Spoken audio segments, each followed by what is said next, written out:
If you want this year to be your best year yet, stop setting goals.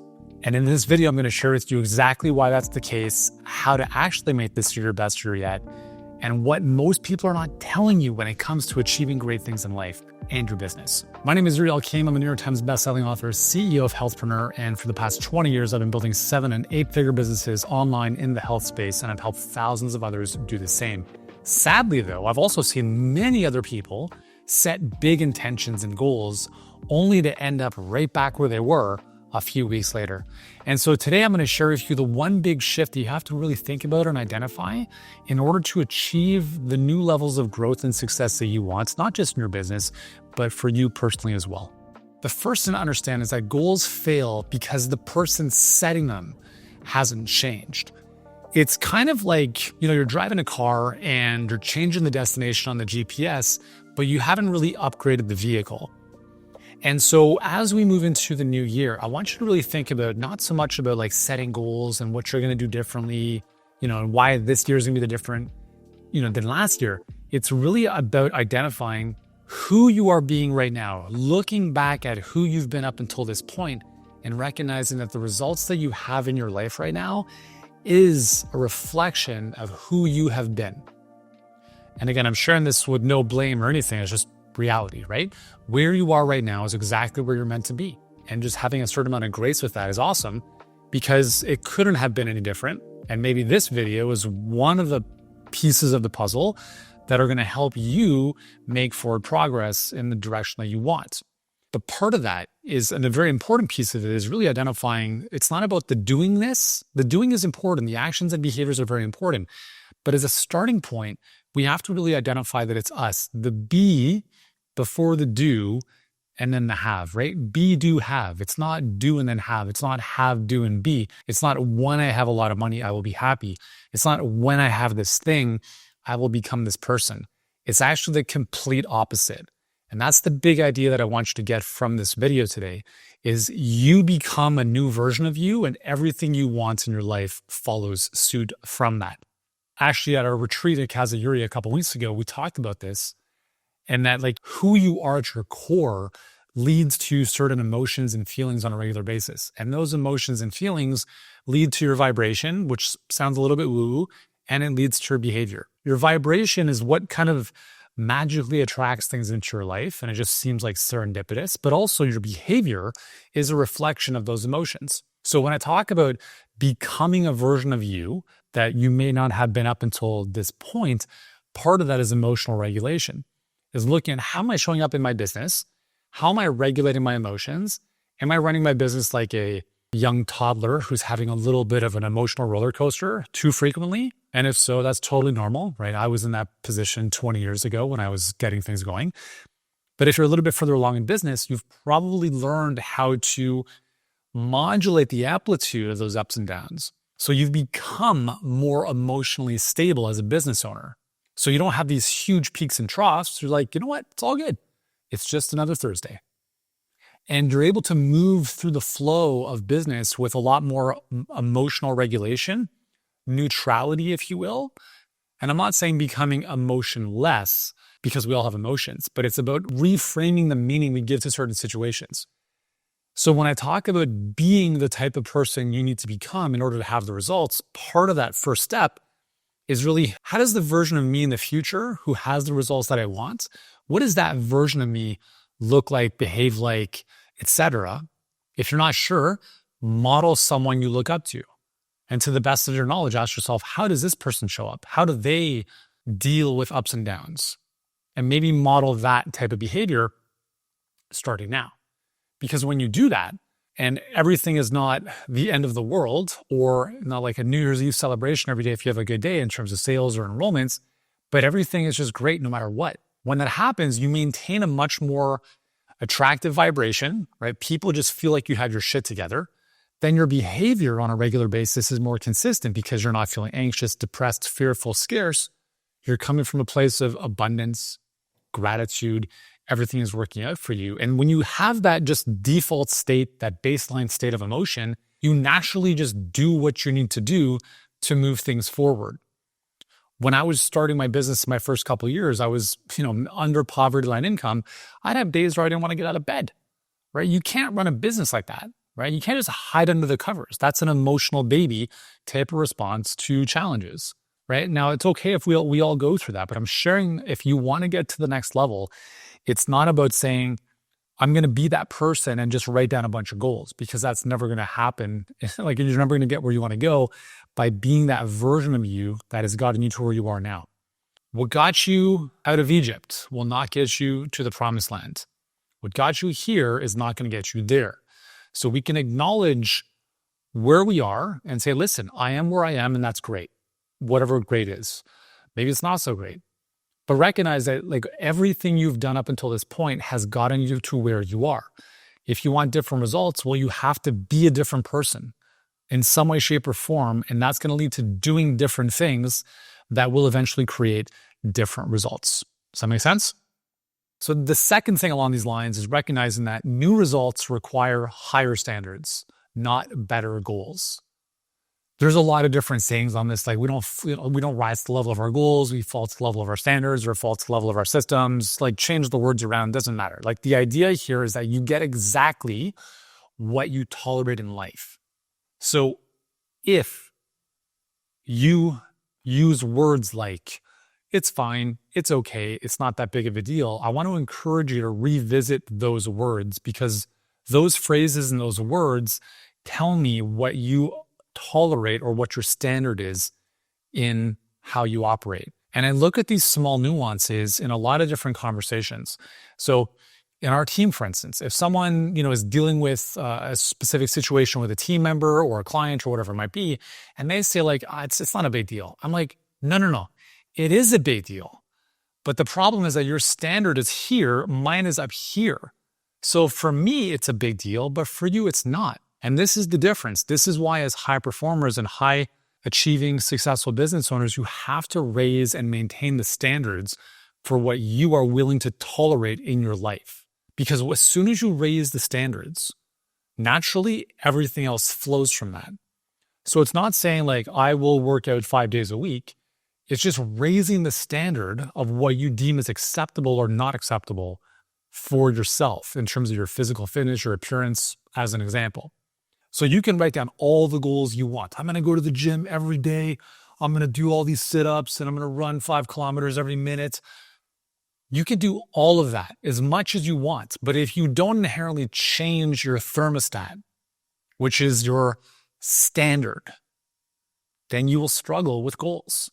Another area this happens a lot of is with finances. So again, in life, you don't get what you want, you get what you're willing to tolerate. So if you look at your bank account and you see the numbers in your bank account, if you think about this, the reason you have what it is you have is because that's what you've been willing to tolerate. If you have $1,000 in your checking account, you're basically saying subconsciously, I'm okay at that level. Someone might have $100 million in their bank account and they're like, that is unacceptable. What's the difference? One person just has a different standard. And it's not that one is better than the other. It's just what is right for you. I was once on a plane flying back from New York to Toronto with one of my early coaches, Dan Sullivan from Strategic Coach. And I remember at the time, I wasn't really flying business class, not for a 1-hour trip at least.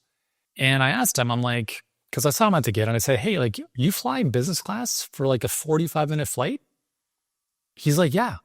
He said, it's not about the duration of the flight. It's about the standard. And I was like, I never thought of it that way.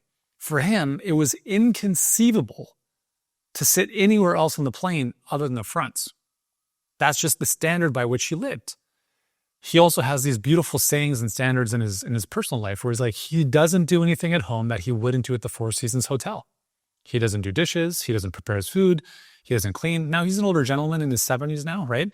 But he just lives his life at a certain standard. Now, you have other people who are like, well, like, I wouldn't want to do that because like, well, then I got to hire a cleaning person. And again, it's all good. But I'm saying like, if you want to raise how you live your life, it's not about like changing your goals. It's about changing how you see reality. Like, I don't do dishes, period. Is that because I'm lazy? No, because I've done dishes for like, too many years of my life. I've got 4 kids. My kids are almost 15 down to 6. They have hands. They can do the dishes. Is it because I'm too cool for school? No, I just don't want to do that. It's just not something I'm going to do, right? There are things in my life that I enjoy doing. Like I enjoy watering plants. Is that a good use of my time? No, but it's actually a very meditative process for me. Do we have a sprinkler system? Yes, but I do enjoy in the summertime taking out the hose and watering the plants. Does that mean I have lower standards than someone who doesn't do any of that? Not necessarily, but I come from a place of like, I enjoy doing that. That's my form of meditation. But if I watered the plants because I felt like I wanted to save money instead of hiring a landscaper or wasting money on water through a sprinkler system, I would feel that that's a different standard of how we look at, what's valuable and what's not. So I encourage you to really think about, as I kind of finish this point here, what is a behavior you are no longer willing to tolerate, even on bad days? So it could be something like eating specific shit foods, sleeping in, skipping a workout because you're too tired. I want you to identify one specific behavior that you are no longer willing to tolerate. Maybe I have a friend who did like a whole 90 days of no complaining, changed his life, right? That's an example. So for you, what does that look like? So as we start to recognize that it's really our self-identity that creates the outcomes, when you look at your habits, boundaries, and your self-image, those are the things that are going to determine your year ahead. So with that said, I want you to think about, as we start to think about the new version of you, right? The version of you that you see in your mind in the future that has everything you want, that lives the life that you're working towards. I want you to write down at least one thing. What is one thing that you are going to stop doing because it's no longer serving you? We all have like to-do lists, right? But do you have a not to-do list? The challenge sometimes that some of our clients and some people that have walked this exercise through with sometimes run into is they don't actually know what to stop doing because they think that what they're doing is necessary to achieve their goals. And this is why it's really important to have guidance and mentorship and context. I'll give you an example. If someone thinks that starving themselves, right, is a good idea to lose weight. Now, being health professionals, we might say to ourselves, well, that doesn't make a lot of sense. But that person believes that that's what they have to do, right? How are they supposed to know to stop doing that if they don't know any difference, right? In much the same way, you might be doing things in your business that you think are necessary, but because you don't have the context and the visibility over the blind spot, you don't know any difference, right? We're always only doing the best we can with what we know. So to the best of your knowledge, you might feel that there's something you're doing right now that is not really moving the needle to your higher purpose. And again, I want to be clear about this. For instance, if you were doing enrollment calls to enroll clients and you charge $5,000 for a package, just because you don't like doing them, as an example, doesn't mean you should stop doing them based on where your business is at. If you're under $1 million, you're probably still doing sales calls. And the reason I say that is because if you speak with 3 people to make one sale at $5,000, your effective hourly rate is about $1,600, $1,700. That's a very, very good use of your time from a business perspective. Even though you may not like it as much as creating content, it is still a necessary evil in your business because without those calls, you don't have a business.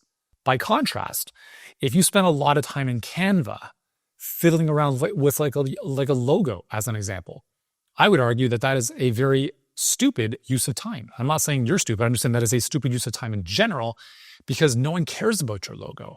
And spending hours upon hours fiddling around with that is a complete distraction from the actual work that's important to move the needle forward.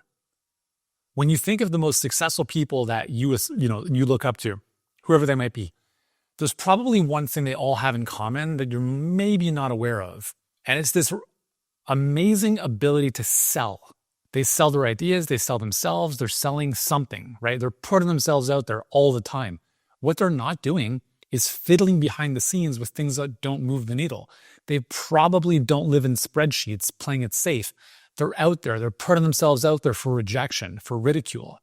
Right? And although those things may feel hard, they're the things that actually move you and your business forward. So a really simple way of identifying what to stop doing, if you're not quite clear, I'll give you 2 ways. One is you can actually do a daily time study.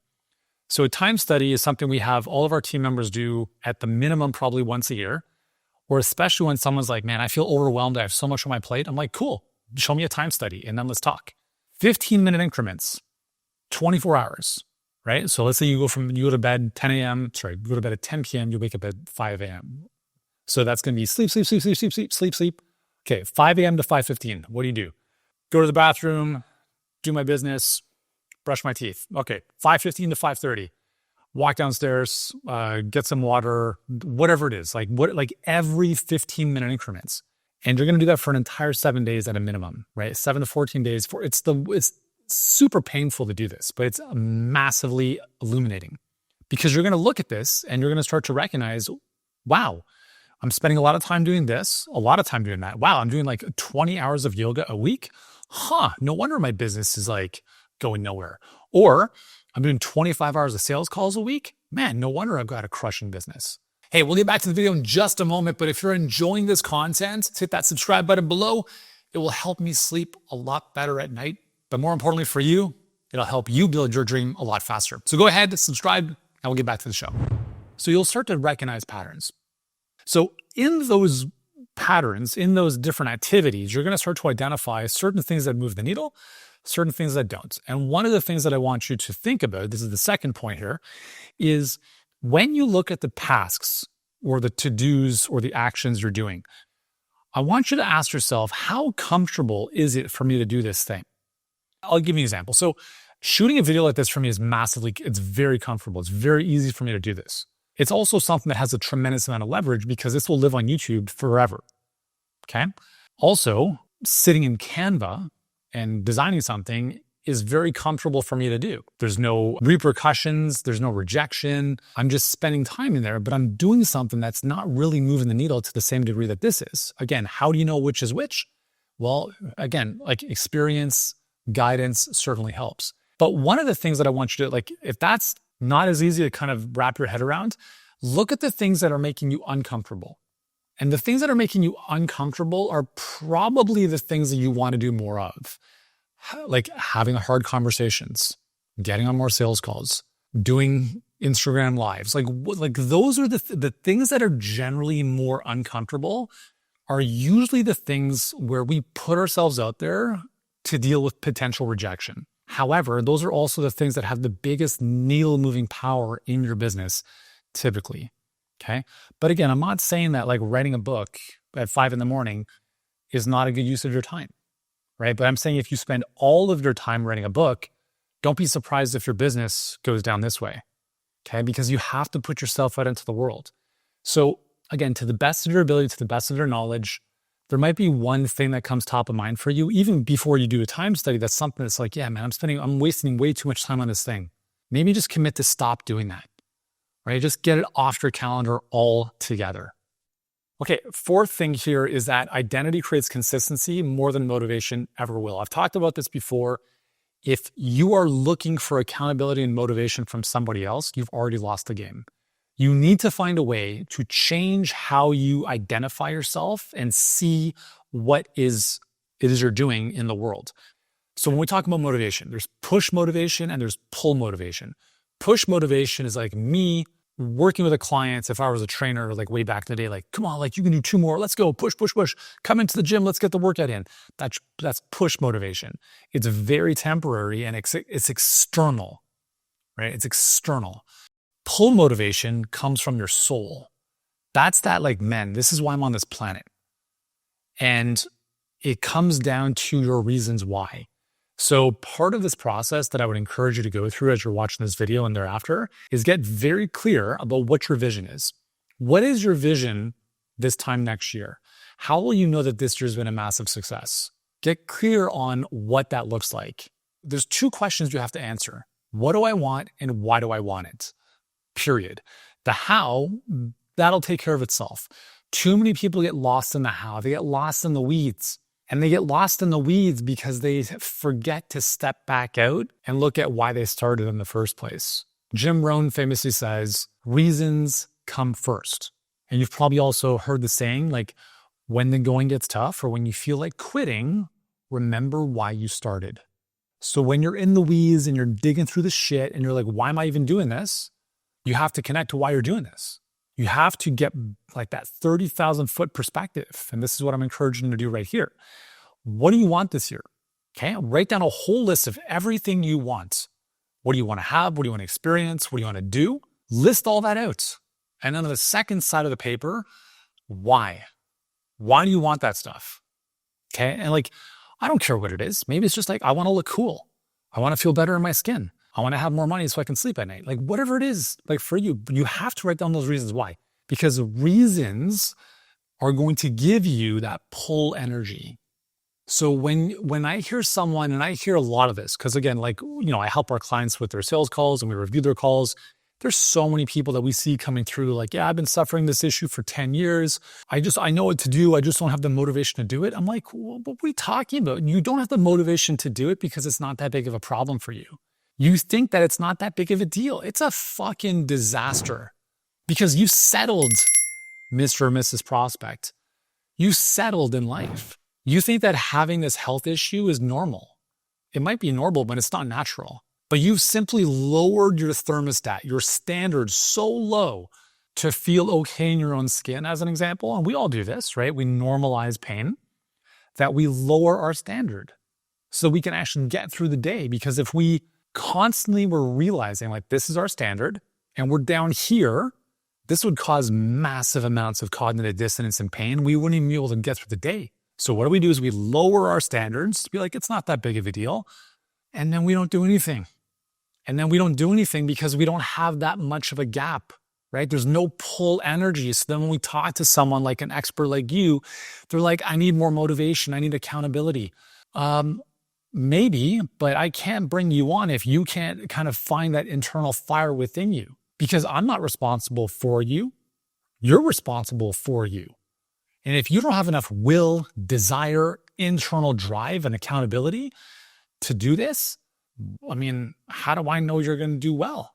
So I really, really, really, really do believe, and I've thought about this so much this year, is like accountability and motivation, especially accountability. It's very closely related to motivation. It's so overrated. And I think it's a danger word, to be honest. When people talk about like, I need more accountability, I'm like, dude, you just don't have a big enough vision and you're not connected to it, period. And I'll use this example again. If your kids were kidnapped and you had to come up with a ransom to get them back, do you need somebody to hold you accountable? Do you need someone to motivate you? No, because it's a 10 out of 10 must, and you're very closely linked to why it's a must for you to get them back. That's the fundamental issue. So in order for you to create the consistency in terms of how you show up, you have to change how you see yourself in the world. Your identity has to shift, right? We can talk about habits all we want, but until you change who you are, those habits will never stick. When I was having a very hard time for close to a decade, getting up early in the morning. Every single morning, I'd negotiate with myself. Oh, why do you have to get up? It's not that big of a deal if I sleep in an hour. Like, who cares? For a decade, it's exhausting. And then one day, it shifted. I just, I don't even know when. I don't even know how. It just happened. I said, well, listen, successful people get up early in the morning, and I see myself as a successful person. Therefore, I get up early in the morning. And for me, it was like 4 a.m., 4 to 5 a.m., depending on the day, but in that neighborhood. Is that true? Is it true that successful people get up early in the morning? Maybe, but that was a story that I believed because I've seen enough examples of it, and it made intuitive sense to me. Like, yeah, if I get up early, I can get more done, etc. So instead of being like, man, I got to get up early, I just changed the story. I said, I'm the type of person who gets up early because I identify myself as a successful individual. When you identify yourself differently, so when I played pro soccer, I identified as a pro athlete for a very long time, even after I was retired. And that led to very specific behaviors that someone who is 700 pounds doesn't even relate to, right? It's like, I am a pro athlete, therefore I do these things, versus I'm an overweight 700-pound person, therefore I do different things. Like, how you see yourself in the world dictates how you move through the world. So if you want to change your actions and your behaviors, it starts by changing how you see yourself in the world. And that kind of takes me to the fifth and final point here, is that until you change, your goals remain wishes. There are a number of phrases and words I hear people talk, like people utter. And when I hear those words and phrases, I know exactly where they are in life and why they're not going to get where they want to go. And one of those words, I call this a red flag word, is I wish. I wish I could. Okay, when someone says I wish, they're basically saying I have no control over my future. I have no power to change. I'm a victim of circumstance. And those, unfortunately, you're not going to achieve anything in life with the I wish. Maybe I'll win the lottery. I wish. So until you as an individual change in some way, shape, or form, the goals you are setting are simply going to be nice pleasantries on a wall. You will not achieve what you say you want to achieve because unless you're operating from a new version of you, nothing's going to change. And I know this sounds kind of like just, hopefully you're getting the idea here, is that you can write down all the goals you want. You can say, I want this, I want that, I want that. But until you fundamentally change in your core how you see yourself in this world, all of this stuff is a complete waste of time. So the easiest way we do this is we look into the future. So we talked about, write down the things you want, why you want to have those. As you're doing this, there are images in your mind. You're going to put yourself into the future, right? You see these images. They might be a year from now, 3 years from now, 5 years. It doesn't matter. There's a version of you in the future that has all of this stuff.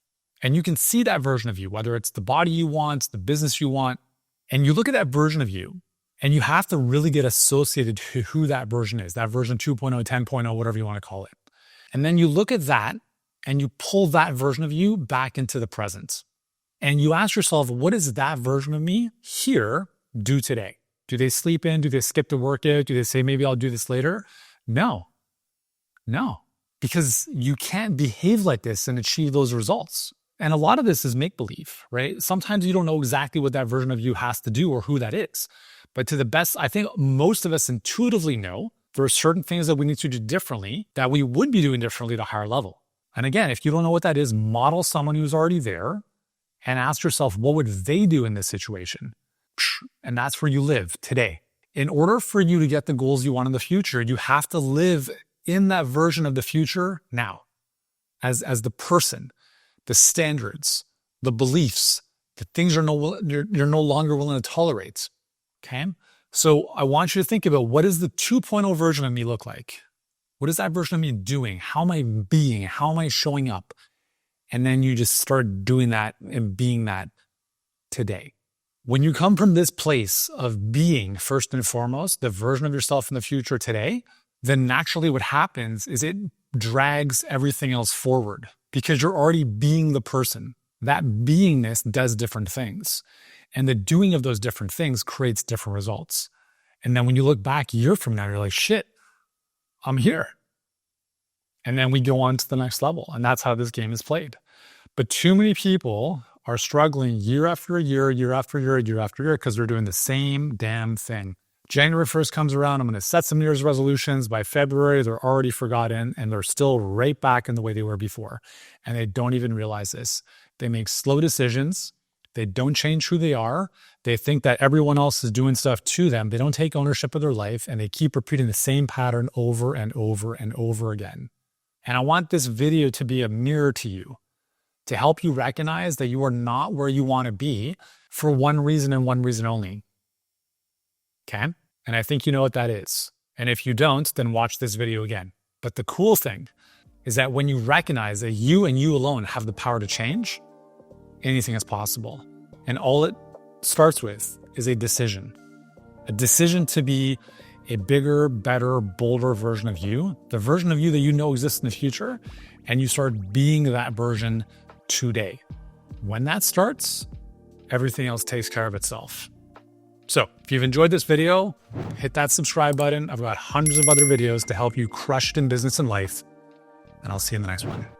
And if you like this kind of stuff, be sure to watch the next video where I'll walk you through our $1 million health coaching roadmap. If you're a health expert, coach, or therapist who wants to grow $1 million plus business without the grind or guesswork, you're going to want to check that out. We have a free scorecard where you can audit your business, and then I'll show you exactly how to fill the gaps to improve your score and thus the impact you're creating, the money you're making, and the freedom you're living with.